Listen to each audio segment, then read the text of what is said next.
Hey everybody, welcome to episode 108, take 2.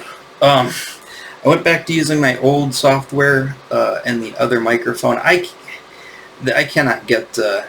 It's too complicated for my feeble mind to figure out using the other equipment. So I'm just going to go back to basics here, what I've been doing the whole time, and just do it the old way. I did it for 100 videos. I might as well keep just doing it the same way. So, as you, well, I can't unbox it now because it's been unboxed in the previous attempt, but I did get Kiss Dynasty. I ordered it the other night, I ordered it last night actually, and it said it was going to be here in a day, which it did. It came in, and I got the album so I can do my review on the Dynasty album. I'm pretty much... if I can remember, I've done this once already, so I should be able to remember most of the things that I said. I've got my notes here, and I've got some images and stuff I wanted to show you as well. But my overall impression of the album, I never had this as a kid. I remember seeing it at Kresge's. I remember seeing it there. I remember seeing it at Kmart too. But I wanted it, but I never ended up getting it. This, of course, the album came out in 1979, which was the year that I actually went to the tour for this album, even though I didn't have the album. And it's always been, it doesn't get as much, it doesn't get slammed on as much as the Elder album does, which I'll eventually get. But it does get kind of slammed on because of the whole disco, the I Was Made for Loving You thing, which was the first track off the album. I gotta say, I don't dislike the song. I think it's catchy, it's of that time. It makes me think of that time, so it's sure. I mean, this album is not as heavy as the other albums. But really, you're only getting really kind of two disco-y songs on this album. Both of them are the Paul songs. Which also brings me to my other kind of, not really criticism, I'm not really criticizing it, but the thing is, I find this, and this is essentially what this is this is the culmination of the four solo albums. So this is the first studio album, the next studio album to come out after the studio albums, and what it reminds me of is just a continuation of the studio albums, and then just kind of all dumped down into one album. So basically everybody gets 2-3 songs off of their studio album that didn't make it to the solo albums that didn't make it end up on here, because they sound pretty much like the songs off the solo album. So if you like the solo albums, it's great. Now obviously I think the Ace Frehley one's the best. That's not to say that the Ace Frehley songs off this are the best ones, though. We'll get to those individually in a minute here, but I love the cover. I mean, the cover is absolutely amazing, and it kind of is like it's like I said, it's like all solo albums all come together, and this is what it would culminate in. So let's get into the album. I'm going to try to make shorter videos too. Obviously, I think the last attempt of this came in at 50 minutes. That's kind of like I would like to come in. I like maybe to come in about 30 minutes on this one, not make them as long. So, and again, my notes are all just coming from Wikipedia. I just looked up, the Wikipedia for the album to kind of get all the the particulars and stuff. I'm not going to read the whole thing out loud like I do in the past, but essentially, they kind of talk about the Peter Criss, not drumming on the album. Anton Fig, who I believe was the drummer off his solo album, ends up doing the drumming on this. He does sing a few of his songs, like Dirty Living. I can't remember what the other one is. He does. Something that's written down here. We got, let's see, Dirty Living is one of them. Does they just do Dirty Living? Dirty Living, and then, yeah, it looks like that's the case. Oh, wait. No, that's it. Paul does 3 songs off the album. So let's go through the tracks as they fall here. I'm gonna pull up. When you buy these reissue albums, it's cool. They do come with the digital copy, and after I ordered it last night, I got the email to get the digital copy. So I got the digital files right off the bat, and then I just, started listening to it last night before I got the extra. I haven't even actually heard the album yet. Like I said, I just tried to do a video, which failed, and now I'm recording, trying to make a second attempt, so I still haven't got around to listening to it yet. I'm sure it plays just fine. It's a brand new album.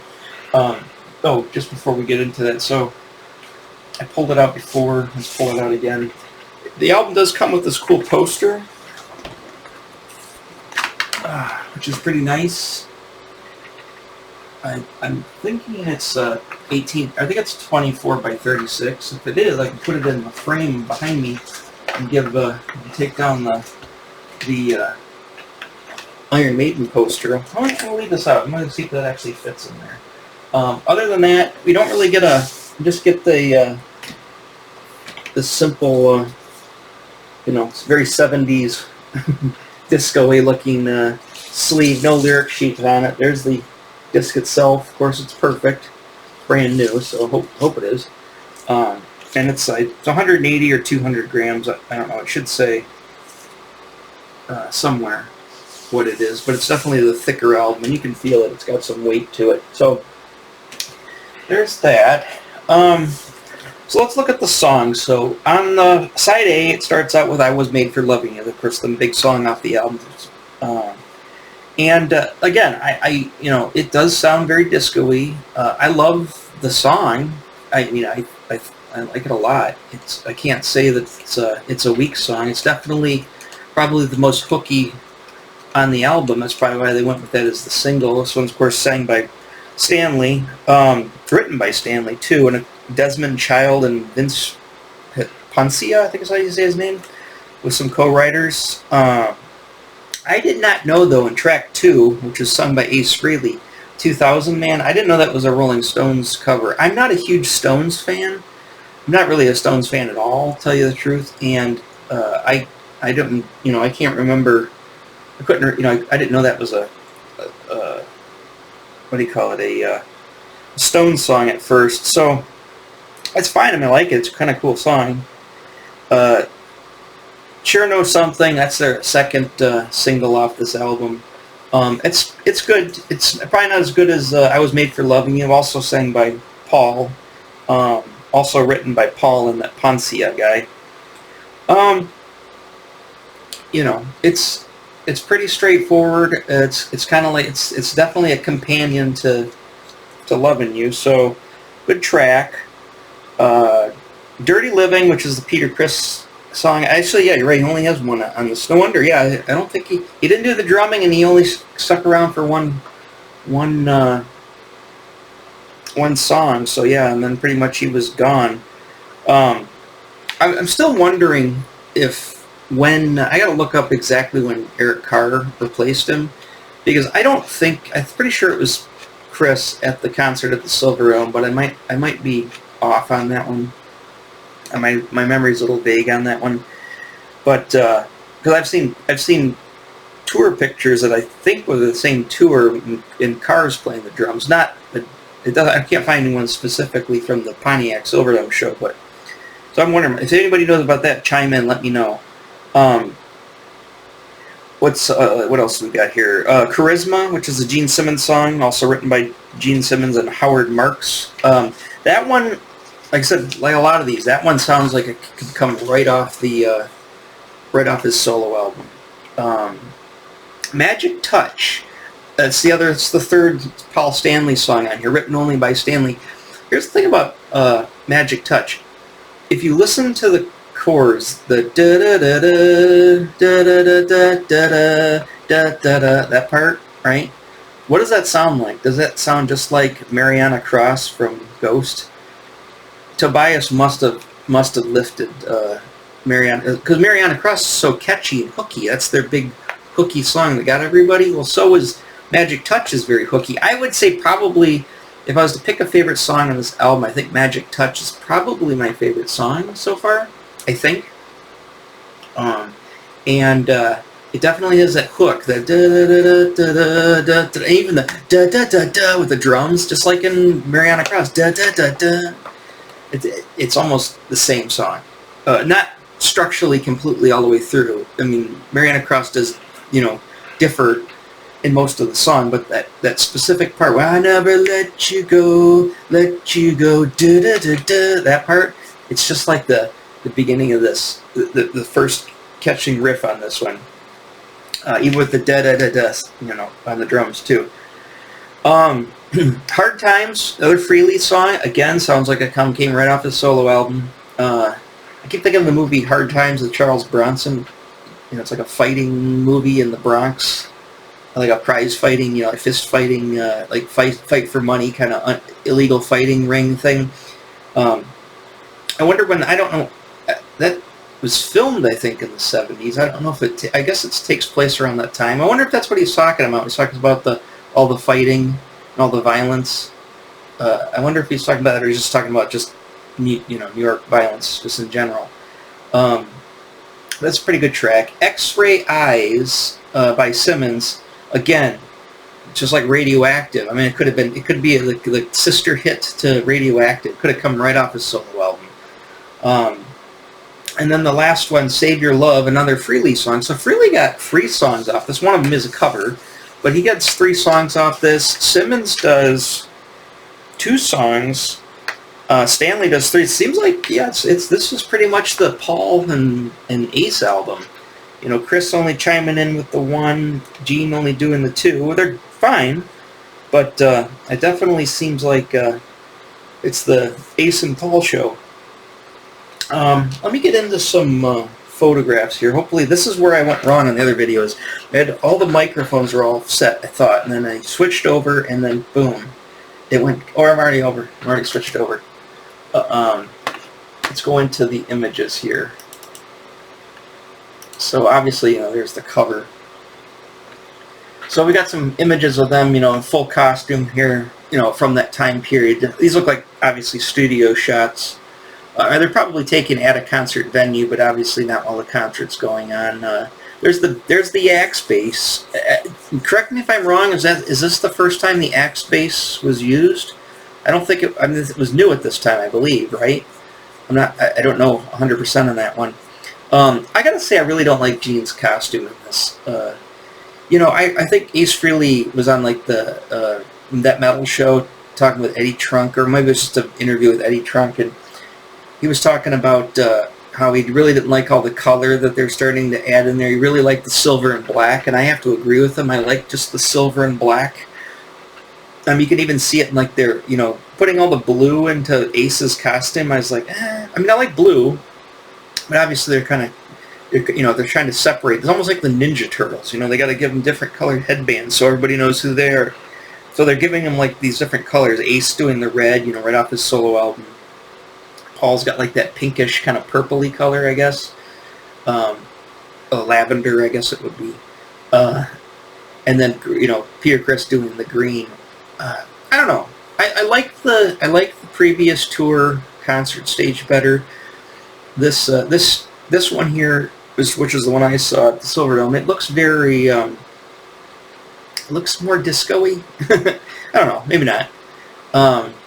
But yeah, I'm not a huge fan of these costumes. The Ace one's fine. Actually, I don't dislike the Ace one. I just don't like all the extra bells and whistles. I'm not a cape person, not big on capes. And so I'm not really a big fan of that. Paul's is just whatever. It just looks like he's wearing regular Paul clothes. Peter Criss, as you can see in some of these other shots, he's got like this crazy green, this thing here. This fur crazy. It's like these are like lion heads on his shoulders and stuff. It's pretty out over the top. There's these poster books. I love these poster books. I really wanted to... I really like to find some of the... I don't really necessarily need the actual poster book. I just like to find more of the images that were in them. I'd like to like scans of this would be awesome. Just like complete scans, and I could stitch the posters together. It'd be neat just to see those. I really thought those poster books were pretty cool back in the day. Sorry, I wasn't yawning in the other version. And then we got some little bit more pictures of them here. Here's the concert tour poster. This is for the Madison Square Garden show on the 24th and 25th. Now, I believe if I can remember. I know I looked it up again. July, what was it? July 11th or June 10th or June 11th was the Silverdome show that I was at. So it was before this one. There's another. This is one of those posters. Somebody stitched this poster together. That's what I wanted. I just want the images. I don't really care to actually have the poster per se. Although that would be kind of cool. It's a picture of Gene and Paul there. As like I said, I don't like his armor. It just looks like crumpled up tinfoil. It just doesn't look... It looks cheap. It looks chintzy. I like his other costumes a lot better. I mean, look at that. It just looks like... Yeah, it looks like he's just covered in tinfoil. I don't like it. And I said Ace's costume's fine. There's the cherry sunburst right there. And I really like... I love when they shoot, especially in that time period, they would shoot like anything shiny or lights with that filter. Just like the Cylons, you know what I was saying in the Battlestar Galactica video where they've got the Cylons and they are all shiny with like those weird like star cascading array. It's a camera filter is what's doing that. I just love that look. And that set is totally lit up. It's very, it reminds me of just like, I don't know if I saw images of something like that as a kid back in the 70s, but it reminds me of like a lot of different things from that time period. Some strange stuff, it reminds me of going to a restaurant. I don't know, from like going to like one of the, like the Sweden House or something back in the day. Some more, they turn the sign off so you can see everything a little better. Again, see his costume? It looks bad. I did notice that, look at that. There's the Spectre base. Now, is that the same Spectre base that I was talking about earlier in the other videos? Because I don't remember this white part. Either they repainted it, or this is another custom already done up. They kind of left this white part to it. I don't know. If anybody knows about that, let me know on that one. What else we got? So here's some studio. I think this is the studio session where they actually, you know, did the cover, where they lined them all up for the cover. And as you can see, look at the crazy costume on Peter there. For somebody who was getting ready to go out of the band, he went out with a bang with that costume. I do not like this. Here's a good picture. I do not like this skeleton hand thing going over the shoulder, this rib cage thing. I just think that looks... It's a terrible costume. You see, my least favorite of all the Gene costumes is this one. It just looks cheap. It just looks like an afterthought. I did want to bring up, here's the solo albums, and there's, of course, the colors that I'm talking about.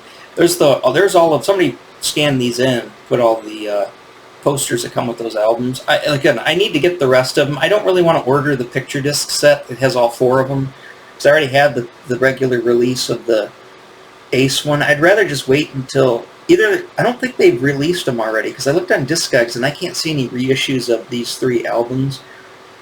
Maybe they only released Ace because that's the only one anybody wants, because it's the best one. I like them just for the set. And again, I don't want to order the picture discs, so I'm going to wait till they do releases, or just try to find the old ones. But they're hard to find in good condition. But yeah, I'd still like to get that for the collection. I wanted to mention this. I remember seeing these videos, or these pictures back then in a magazine. Where they're on the choppers. I was obsessed with choppers at the time. I had a model kit of a chopper that looked very similar. They had all the chrome parts. I think we found it in a rummage sale at the church. And then, which is like, I don't know what scale it was. It was a big model. And I never got it fully put together because it was just too difficult for me. But the neighbor across the street, there's 4 boys. One of the boys was older and had moved out. But some of the other boys lived across the street. They're all in their mid-20s. And one of them was a biker. He belonged to the local bike chapter in Rochester there, and he had a chopper, and the good choppers, the '70s choppers, not that Orange County crap that you see from the TV show. I don't like those big fat tire. I think those look retarded. These are the good ones with the rolled forks like you see on the one Gene's on. He had one that looked very similar to the one that Ace is on. He had that round tank like that. And his was all black. And then he didn't have as much chrome on it. I remember him talking about wanting to get more chrome parts for it. But I don't think it was a Harley. I think it was a Triumph. I think those are Triumphs too. But it looked so cool. And like I said, one of my highlights of back at this same year, we're talking 1979, was when he would roll up on that chopper, and I'd come running across the street, almost getting hit by a car, trying to run across the street to their house. Mike, take me for a ride. He's like, go get the helmet. He had extra helmets in his parents' garage. Go get the extra helmet. I'd go grab the helmet, and I'd jump on the back. There had a sissy bar on the back too. I could lean my back against. And he'd take me around the neighborhood a couple of times, and I get to show off to all the kids in the neighborhood. I thought it was so cool. Loved that motorcycle. That was like that. One of the highlights was whenever Mike came rolling into his parents' house on that chopper. Oh, so when I saw this picture, obviously, you know, it's just like, oh, Kiss on choppers. Oh, forget about it. It's like the, you know what I mean? Two snakes coming together. I mean, that was pretty sweet. Yeah, I love those kind of choppers. Love them. There's a big sissy bar in the back there. He's leaning up against. Got the big handlebars. Oh, good stuff. Another thing I want to mention too, I had this too, is the Kiss Color Form set. You guys remember that? I thought that this thing was stupid. So I used to take the guys on that and either put them on the refrigerator until they would fall off and they'd end on the floor. My mom would go, come get your guys, they fell off. Or I would put them on my window in the bedroom. I had one of those top finders for the fire department in my window, and I would sit, you know, it would be like here, and I'd set them up, and I'd put them all together on my window, and then of course a couple of days later they'd all fall down off there too. But I remember having that. Where are we at here? Alright, so one of the other things I wanted to talk about too, of course, with the Dynasty album was they do have, that figure toy company does have, I think these are the 8-inch dolls, these aren't the big 12-inch dolls, and I don't know if these are, I have to look. Yeah, it says right there, right off the bat, 8 inches. 8 inches, nothing but the best. I think you can, I don't know if you can buy the costume separate, or you have to buy the full dolls, but that company has these, and they're not as expensive as the big 12-inch ones. These are kind of cool. I wouldn't mind having these as well. Like I said, I'm not a huge fan of those, especially jeans. I don't like his, but the crazy, ostentatious costumes that they had. But I don't know. They're kind of growing on me, I guess. The more I look at them, they're kind of growing on me. Like I said, I always thought Aces was cool. But, yeah, like I said, I wasn't planning on getting this album right away, but it was on, like, super sale on Amazon. It was like $18, I think, for the album, so I ended up getting it, and now I'm glad I did, you know. Like I said, I've listened to it. I'm going to listen to it again, the actual album. I've listened to those MP3 files a few times. Yeah, I heard the album like a week or two ago. I listened to it, and I wasn't really, I was kind of like, eh. But, and I didn't really listen to it that closely. Now that I really did, you know, I did listen to it last night, the MP3s, and listened to the MP3s this morning. And then I'll listen to the record tonight. But I think the songs are starting to grow on. Like I said, I just consider them to be, you know, like all the lost hits from the solo albums, just all compiled together in a Kiss album. Again, I love the cover, so I think I'm glad I added to the collection. I think I'm going to order next the Kiss Unmasked album. I think it's next. I think it's also on sale. Hopefully it's still on sale by Monday. I think I'll order that one up and I'll do a video on that one. So that one will be coming pretty soon. I got a story behind that one. And again, that's kind of, that was the album, I remember when it came out, that almost got me back into Kiss, because I kind of started to lose my interest toward the end of 1979, going into 1980. And when that album came out, some neighbors had it. I'll tell you the story later, but that was the album that almost got me back into them again, but then it just kind of fizzled out again. I don't know what it was. You know, I just had so many other things. It was 80. I mean, there were so many other distractions as a kid. I was out of Star Wars by that time. Remember, this is also the tumultuous time during the heat of when the divorce started, or the separation started. So a lot of things were going on at that time.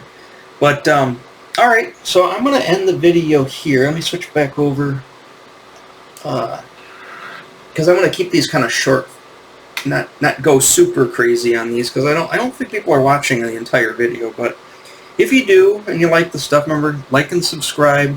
help me grow the channel. There's going to be more Kiss stuff on the way. I love talking about the stuff, and it's pretty near and dear to my heart. So again, and I love all the questions, all the comments, and everybody's been talking and sending me stuff. Keep it up. I love it. I love to talk this stuff with people all the time. Share. Some people are sharing their personal stories with me on there. I like that. So go ahead and do that if you want. No big deal if you don't. Yeah, let's talk about this. Let's talk about this band that's been around for a long time. That's obviously influenced a lot of us in what we do, especially when it comes to music. So, yeah, I'm going to end it here, and I will see you on the next video. All right, take care. Bye-bye.